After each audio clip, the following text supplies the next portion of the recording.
Good morning, my dear students. Let's continue today's session with oxides of nitrogen. Nitrogen forms six different oxides by combination with oxygen. The oxidation state of nitrogen in these oxides ranges from oxygen. The oxidation state of nitrogen in these oxides ranges from +1 to +5. As we know that nitrogen it has 5 electrons in its outermost shell, so it can show oxidation state from +1 to +5. Now let's see the formula and the oxides of nitrogen. Here first we have nitrogen dinitrogen oxide, where the formula of this one is N2O, and when we'll see the oxidation state of nitrogen here, so it is +1. Okay. Second oxide of nitrogen, that is nitrogen monoxide, which is also called to be as nitric oxide. Here the oxidation state of nitrogen is +2 because oxygen is going to have -2 oxidation state. That's why nitrogen has to show +2 oxidation state. Here few of the physical appearance and chemical nature is also given that you people can learn for your own knowledge, but the most important thing that we have to see is the oxidation state in different oxides of nitrogen.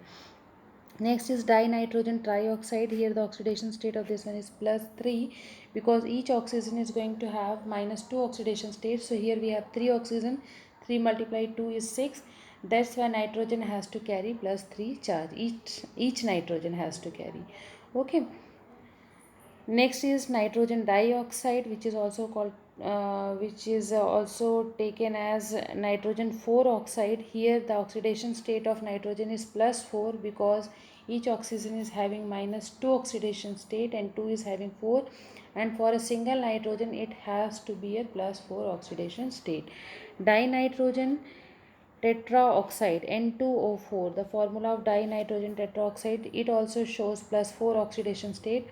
And the last one, that is dinitrogen pentaoxide, here the formula is N2O5, where nitrogen is going to show +5 oxidation state. So these are the oxidation state of nitrogen, which starts from +1 and it is still +5 because it has only 5 electron in its outermost shell. That's why it cannot expand itself more than 5. So let's move with another topic, that is the structure of these oxides of nitrogen. This is also very important, students. If the question will be asked from this section, that the oxides of nitrogen, then here the thing which will be asked or which may be asked, that is the structure. You have to draw the structure. So here in N2O, here each nitrogen is double bonded with another nitrogen and double bonded with oxygen also, means the nitrogen which is present at the center, this one is going to show +4 oxidation state. Okay. And in the second resonance structure means we know here the shifting of bond takes place.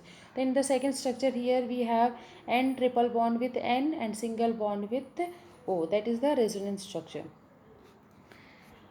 Now next we have NO, that is nitric oxide, where the structure of this one is N double bond with O, and oxygen is going to show 5 lone pair of electron and nitrogen is going to show 2 lone pair of electron. Next we have N2O3, where we have 2 nitrogen and 3 oxygen. First nitrogen, it is going to show +4 oxidation state, where second nitrogen is going to have +3 because second nitrogen is going to have +4. That's why this nitrogen will be having one positive charge on that. Okay. And because one oxygen is also there which is only single bonded with nitrogen, its octet is also not completed. That's why this oxygen will be having one negative charge, and then shifting of bond takes place, then it will form some more resonating structure. Now we have NO2. In that NO2 we are having 2 oxygen linked with the one nitrogen only. Here nitrogen is going to show +3 oxidation state. Okay, oxidation state means +3 bond they are going to show. One oxygen is bonded with one nitrogen and nitrogen is again bonded with oxygen with a double bond. So because this oxygen, it is singly bonded, so here again shifting of bond takes place and then it will show resonating structure. Now we have N2O4, 2 nitrogen and 4 oxygen. So these 4 oxygen, again nitrogen is going to show 4 bond and 1, 2, 3, 4. Yes, it is going to show 4 bond. Because of the presence of 4 bond, both the oxygen will be having positive charge, and 2 oxygens also there which is having singly bonded with nitrogen. That's why due to the uh, less number of bond, it is going to have one negative charge, and then shifting of bond takes place and it will form resonating structure. Now we have N2O5. In that we are having 5 oxygen and 2 nitrogen. That's why here nitrogen is not linked with itself. Here nitrogen, in between two nitrogen we have one oxygen present. So nitrogen is linked with oxygen and then nitrogen. Then nitrogen is single bonded with one oxygen and double bonded with oxygen. It means each nitrogen is going to have 4 bond. Okay, so again because of the presence of 4 bond, this one will be having positive charge, and oxygen which is singly bonded with nitrogen, they will be having negative charge, and then the shifting of bond takes place, then it will form one more resonating structure. So student, here you have to see the resonating structure, because only the structure will be asked from this section. Okay, now these are all about the oxides of nitrogen. So in the previous class we have done preparation of nitric acid. Now here we have to start with the properties of nitric acid. What are the, first we will do the physical property of nitric acid, then we will have chemical property. First physical property, that when nitric acid is pure, it seems to be colorless, but because of the presence of impurity, the color of this one is look like yellow. Okay, because of the presence of nitrogen dioxide as impurity. So nitric acid contains dissolved nitric oxide, is known as fuming nitric oxide, because if we are opening the lid of the bottle in which nitric oxide is available, so some fumes will be coming out, that is of yellow color, that's why it is called as fuming nitric acid. Second property of this one, it has corrosive action on skin and produces painful blister. Okay, it is corrosive in nature. It means it also cause burn means it is not like that, like sulfuric acid, then also it is having some harmful effect on our skin. So this is the physical property. Now let's move to the chemical property of the acid. So first is the acidic nature. As we know that nitric acid is one of the strongest acid, and this nitric acid is also taken as the monobasic acid. Why we call it as monobasic acid? Because when we see the structure of nitric acid, here nitric acid, it has HNO3, in which nitrogen is linked with oxygen. Two oxygen is linked with nitrogen directly, but one oxygen is having singly bonded with hydrogen and single bond with nitrogen. So the, if whenever any of the hydrogen is linked with oxygen, not directly with the central metal or a central atom, so this is called to be as the basicity of that acid. So here because one hydrogen is linked with oxygen, that's why the basicity of this one is only one. Okay, and that's why it is called to be as monobasic acid.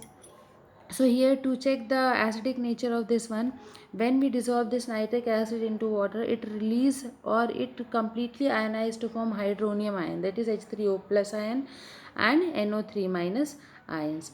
Okay, so therefore nitric acid give the usual reaction of acid, as it turns blue, litmus red, it react with base to give salt and water, which is the common reaction for checking whether the solution is acidic or not. Okay, next, that is the action on metal. What happen whenever we are putting nitric acid on into metal?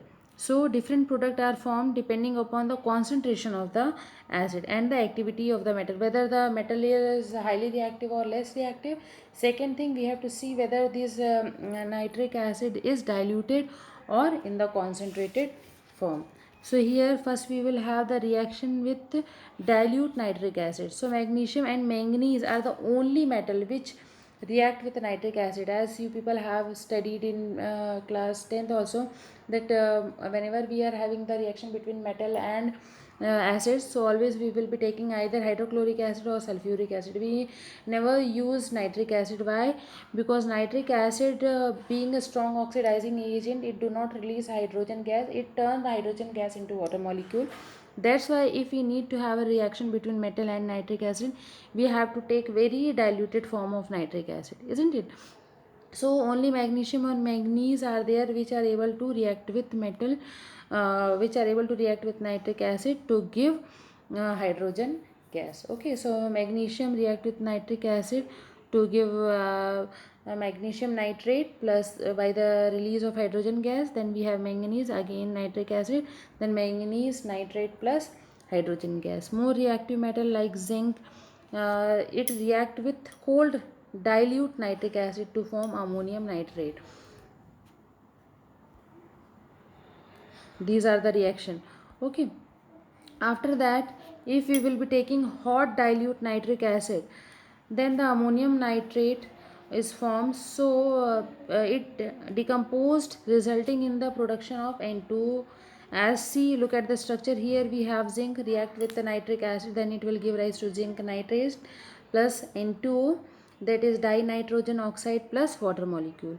With the less reactive type of metal like copper, it react with nitric acid, then it liberate nitric oxide, that is NO. See, these are the different type of metal. As I tell you that it depends on the type of metal which are going to react with the acid. So here different type of acid is going to give different type of product. Like less reactive metal, it release nitric oxide, but if we are taking means moderate reactive type of metal, they are going to give dinitrogen oxide. Okay, so it depends on the type of metal also. Now we have reaction with concentrated nitric acid. If we will have the reaction with concentrated nitric acid, metal like copper, zinc, they form nitrogen dioxide. Look at the reaction. Here we have copper plus nitric acid. It will give rise to copper nitrate by release of nitrogen dioxide gas and water molecule. Metal like iron, aluminum, chromium and nickel are passive by concentrated nitric acid. The passivity of these metal is attributed to the formation of thin protective layer to metal oxide on the surface of the metal, which cut off the further action. Means here these are not going to react further, and they are not going to means because of the formation of layer of oxide over the aluminum or iron. That's why more reaction will not be takes place, and they are not going to give this type of product. Okay, now the most important thing that we have to see in this reaction, that is brown ring test for nitrate. Here we all are knowing about ring test. In qualitative analysis, presence of nitrate ion can be detected by ring test. This is also practical that you people have to do in the laboratory, but I don't know whether this is possible for this session or not. So here if you need to know more about this one, you can kindly go through the YouTube, then you will came to know how the ring test is performed. Okay, but sometimes the question may also be asked of 1 marks. So here in this test, first you have to take a freshly prepared solution of ferrous sulfate, which is to be added into the aqueous solution of nitrate. Okay, after adding these two, you have to take pure concentrated sulfuric acid, which you have to add slowly drop wise along the wall of the test tube. Means from at the corner you have to put this sulfuric acid, not directly with the corner, mean by touching the corner it should reach to the solution. Then what we people are going to observe, the appearance of dark brown ring at the junction, means at the interface of between the two solution, between the two layer, which indicate the presence of nitrate ion. Okay, so this brown ring test for nitrate, it depends on the ability of Fe2 plus, because here we are taking what, here we are taking ferrous sulfate. So it also depends on Fe2 plus ion, that it has the ability to reduce nitrate ion into nitric oxide. Okay, which then react with the Fe2 plus ion to form brown color complex. Here reaction is also given. These reaction you people have to know. See, okay, here we have formula, that is FeH2O whole 5 NO bracket close 2 plus. The name of this one is penta aqua nitrosonium iron 1. This name you people will understand how to name it. This is given in chapter coordinate compound, because it is a complex compound. And the name of complex compound, how to give the name of complex compound, that you will study in chapter 9, that is coordination compound. Okay, so these are all about the ring test for nitrate ion. Here now we have to see some of the uses of nitric acid. The major use of nitric acid, it is in the manufacture of ammonium nitrate for fertilizer, and other nitrate which is used in explosive. Okay, Next, it is also used for the preparation of nitroglycerin, TNT, that is trinitrotoluene, and other organic nitro compound. There are many more uses given that you people please go through the uses by your own. It is not necessary to read all the uses. Okay, but if you it is important to know the uses, because sometimes the question may also be asked from the uses. 1 marks question means question can be asked from anywhere, student. That's why please at least read each and everything whichever given in your NCRT book. Don't leave anything, because you are in board classes, so everything is important, every single word is important. Okay, now we have to start with the second element of nitrogen group, that is what? That is phosphorus. Okay, so first we will have little introduction of phosphorus. That phosphorus, it is the second member of the nitrogen family with the atomic number 15 and electronic configuration 1s2, 2s2, 2p6, 3s2 and 3p3. It is an analog of nitrogen with the same number of valence electron. Then also it differ from the nitrogen in its chemical behavior, because we know that difference in chemical behavior is what? Because nitrogen, it is shows some of the anomalous property. Why it show anomalous property, that already we have discussed. Okay, so the difference in the chemical behavior of nitrogen and phosphorus, that we are going to explain on the basis of this following. Because when we see the atomic size of phosphorus, it is larger than the size of nitrogen. Size of nitrogen is 70 picometer, whereas the size of phosphorus is 110 picometer. Electronegativity difference is also there. Phosphorus is less electronegative as compared to nitrogen, because we know when we move down in a group, electronegativity become decreases because of the increase in the size. Okay, third, phosphorus is able to exhibit pentavalency due to the availability of d orbital, whereas nitrogen is not going to show pentavalency. Then also somewhere we are seeing that it shows pentavalency, but the compound is not stable. Okay, nitrogen on the other hand does not have vacant d orbital and therefore can't exhibit a valency more than 3. Okay, next we have nitrogen form numerous compound in which it assumes sp or sp2 hybrid state, but these hybrid state are not stable for phosphorus. Phosphorus is not able to form this much of a compound like nitrogen, and because they whatever the compound they are forming, it is not stable. Okay, next, due to the large size of phosphorus, it is not able to form p pi bond with other phosphorus atom. P pi bond, it can be formed only by the nitrogen because of the smaller size. Okay, so these are the difference chemical behavior between nitrogen and phosphorus. Occurrence of this one when we are trying to see, so it is also found in the form of compound, that is phosphorite, hydroxyapatite or fluoroapatite. And here phosphorus, it is also very essential constituent of animals and plants. It is present in bones, blood and brain of animal body, and also in the living cell like DNA. Okay, so these are the general introduction of phosphorus. So let's start with the allotropic form of phosphorus. So here there are three principal allotropic form of phosphorus. These are white phosphorus, red phosphorus and black phosphorus. So first we will start with the white phosphorus. Let's have few of the property of this one. This white phosphorus or yellow phosphorus, it is soft translucent white waxy solid with garlic smell. Okay, it is poisonous in nature and can cut with a knife. It is soft, as we have discussed earlier. Third, it's melted at 317 Kelvin and boiled at 553 Kelvin.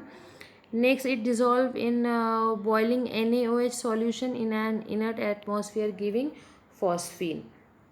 Okay, next we have property of white phosphor. It is less stable and therefore more reactive than other solid phases under normal condition. This is because of the angular strain of p4 molecule, where the angle are only 60 degree. It is it readily catches fire in air to give dense white fumes of p4h10.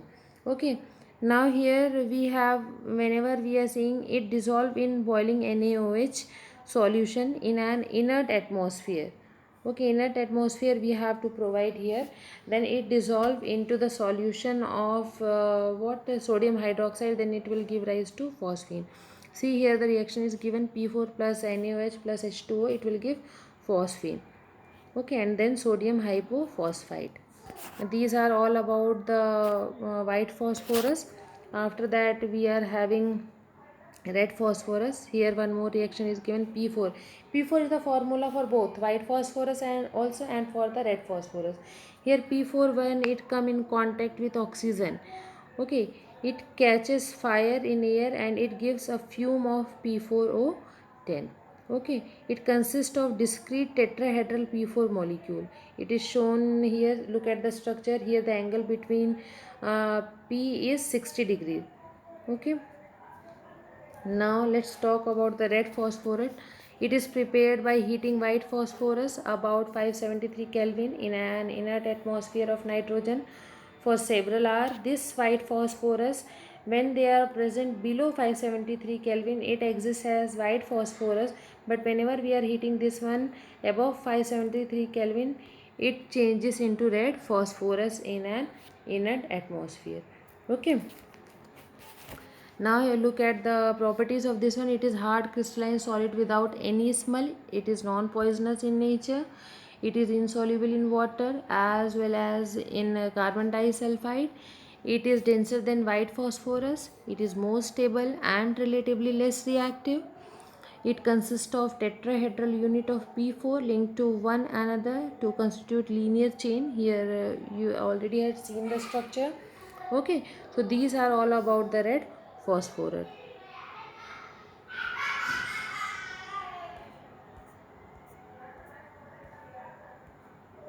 Now let's have third type of phosphorus, that is black phosphorus. It has two forms, alpha black phosphorus and beta black phosphorus.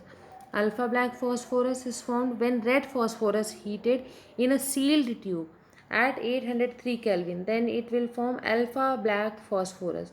And beta black phosphorus, it is prepared by heating white phosphorus to about 473 Kelvin under high pressure of 1200 atmosphere in an inert atmosphere. Okay, so this white phosphorus give beta black phosphorus and red phosphorus is going to give alpha black phosphorus. Okay, so these are the type of phosphorus that we have studied. Here we need to know something more about this one. Some important characteristic of black phosphorus we have to see, that is it is highly polymerized form of phosphorus and has a black metallic luster. It has sharp melting point of 860 Kelvin, and like graphite, it is a fairly good conductor of electricity. It is thermodynamically most stable allotrope of phosphorus and doesn't burn in air even up to 673 Kelvin. Okay, comparison of reactivity of allotropic form of phosphorus. Whenever we are comparing all the three form of phosphorus, so they differ widely in their chemical reactivity. White phosphorus, it is the most reactive, while black phosphorus, it is least reactive. Okay, therefore white phosphorus is stored underwater to protect it from air, while red phosphorus and black phosphorus are stable in nature. So these are the just introduction of the phosphorus that we need to know. These are the thing which is given in your NCERT book, because we have to go through the NCERT only. Students, please go through the each and every line, each and every word, because we should not go or only whatever the thing is given in NCERT that we have to discuss, or we have to go through this for the CBSE board examination. If you want to if you want to know more for your competitive exam, then competitive exam is somewhat different from the school exam. That's why here my duty is to prepare you people only according to the NCERT book, because we are having very shortage of time, and also in video classes everything is not clear as in the as compared to the class. Okay, so here if you will be getting difficulty, then you can ask, but here I will explain this much only about the phosphorus. So now you have uses of phosphorus. that is, it is used as phosphatic fertilizer in agriculture. It is used in the manufacture of food grade phosphate, for preparing detergent phosphate, and pharmaceuticals. Okay, so these are the uses. Now let's have compounds of phosphorus. The first most important compound of phosphorus, that is called as phosphine. Okay, so phosphine, first we will start phosphine. This phosphine is prepared by the following method. And phosphine with the formula pH 3 is also known as hydrogen phosphide or phosphorated hydrogen. Okay, so first we will have the preparation of phosphine. This can be prepared by the following method. See what are the method given in your NCERT. First, phosphine is prepared by the reaction of calcium phosphide with water or with dilute hydrochloric acid. This is calcium phosphide. When react with water molecule and with hydrochloric acid, it will give rise to calcium hydroxide by the release of phosphine. Okay, here phosphine is taken as a gas. Okay, next in the calcium phosphide react with hydrochloric acid, it will give rise to calcium chloride plus phosphine. Here also we have phosphine in the form of gas. There are many more methods for the preparation of phosphine, but your in your NCERT only these methods are given. Then also I will tell you few more methods. This phosphine can also be prepared from phosphorus acid, that is H3PO3. On heating this one at the temperature of 473 Kelvin, it will give rise to H3PO4, that is phosphoric acid, and then phosphine in the form of gas. Okay, it can also be prepared from phosphorus trichloride on reacting it with lithium aluminum hydride at the temperature of 273 Kelvin in presence of ether. Then it will give rise to phosphine and lithium chloride plus aluminum chloride. So there are many more methods for the preparation of phosphine, but here whatever the thing is given, that you have to go through only that. Now laboratory method of preparation of phosphine. Here in the laboratory, it is prepared by heating white phosphorus with concentrated alkali. See, this is the laboratory method given, in which the reaction is what here, in an inert atmosphere of oil gas or CO2. Here P4 is, that is phosphorus, react with concentrated caustic alkali, means sodium hydroxide, with water. It is in the form of solution in at atmosphere. Then it will give rise to sodium hypophosphite plus phosphine. This is the laboratory method. It means here this type of phosphine we people are preparing in the laboratory. Okay, so it should be noted that pure phosphine is not inflammable, but the gas produced usually catches fire in the air because of the presence of impurities of diphosphine, that is P2H4. Because of the presence of this one only it catches fire, but actually pH 3, it is not means it do not catches fire, but because of the presence of impurity only it can burn easily. Okay, because P2H4, that is diphosphine, it is highly inflammable. So therefore a current of carbon dioxide or coal gas or oil is passed through the flask to displace air, that it do not react. Okay, the vapor of phosphine thus produced are passed into water through a delivery tube, and each bubble of the gas, when it come in contact with the air, undergo combustion and form a ring of smoke. This ring are called vortex ring. Okay, so these are due to the formation of phosphorus pentaoxide. So here we have one more thing for the preparation of pure phosphine. The gas is passed through a U tube placed in a freezing mixture. Diphosphine, being a volatile liquid, condenses while pure phosphine passes over. The pure gas may also be purified by treating it with hydrogen iodide, followed by heating the phosphonium iodide, and then formed with caustic soda solution. Look at the structure. Here we have phosphine react with hydrogen iodide, then it will give rise to PH4I. Again this PH4I, that is phosphonium iodide, it react with sodium hydroxide, then it will give rise to phosphine plus sodium iodide. Okay, so it depends that what you will be taking. Either you can take potassium hydroxide or sodium hydroxide. It depends on, because both are taken as strong base. Okay, So these are the method of preparation of phosphine. Here we can these are all the method of the laboratory. In the laboratory we can prepare phosphine like that, but the above method which is given, that is through calcium phosphide, it is the general method of preparation. Okay, that is commercially people are preparing like that. Now let's have the properties of phosphine. First, physical property of phosphine, that it is a colorless gas having unpleasant gargling like smell or rotten fish like smell. It is heavier than air and partially soluble in water. It is highly poisonous in nature. Okay, so these are the properties, physical properties. Now let's have the chemical properties of this one. Decomposition. The solution of phosphine in water decomposes in presence of light, giving red phosphorus and hydrogen.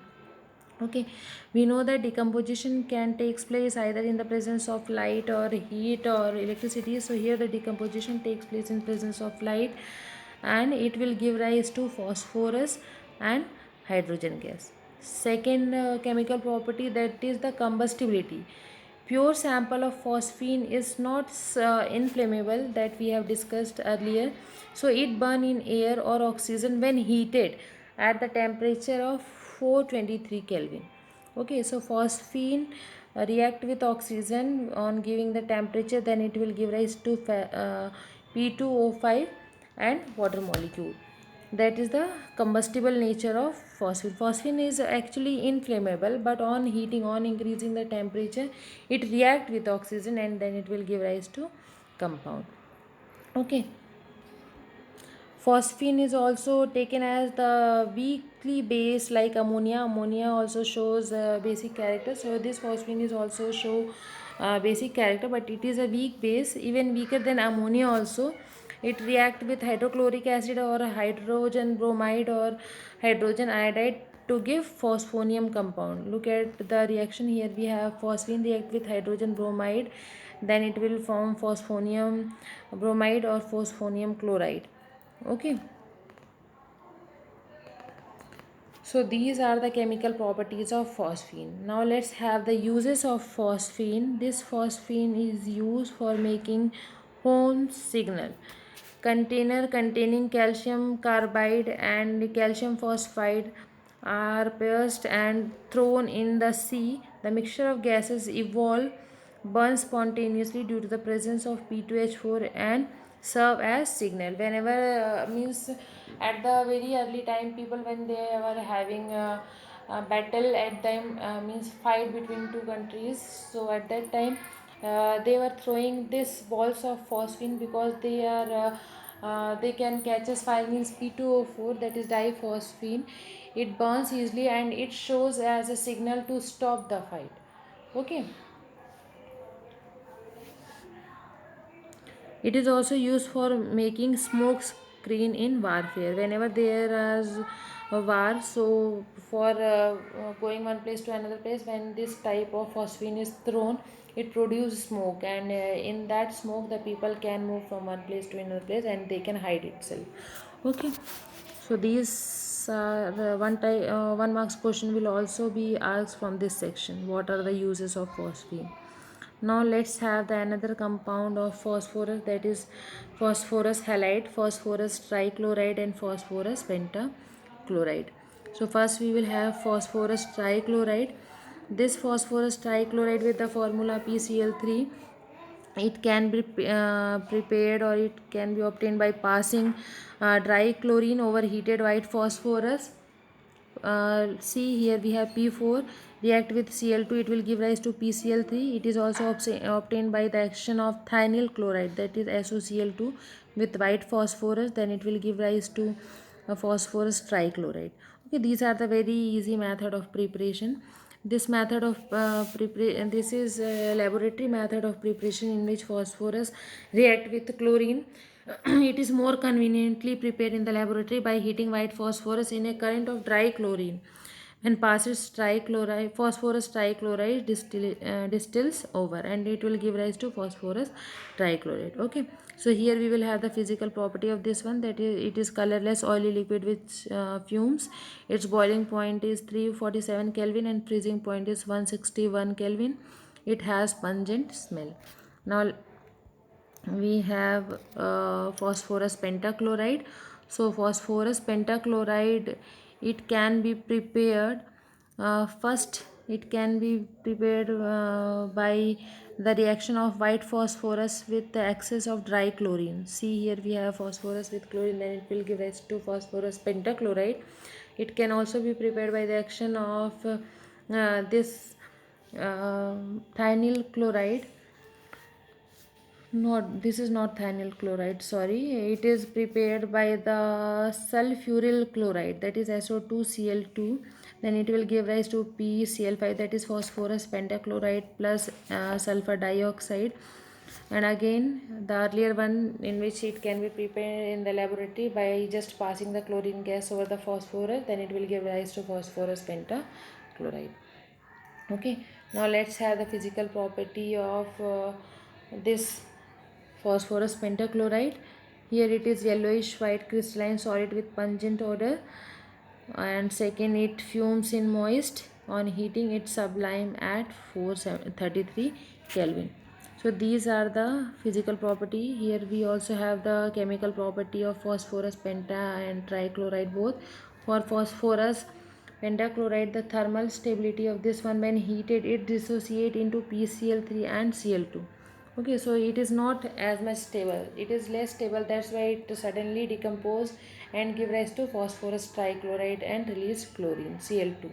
Okay, second, on action with water, it will give rise to POCl3 plus hydrochloric acid and then also phosphoric acid.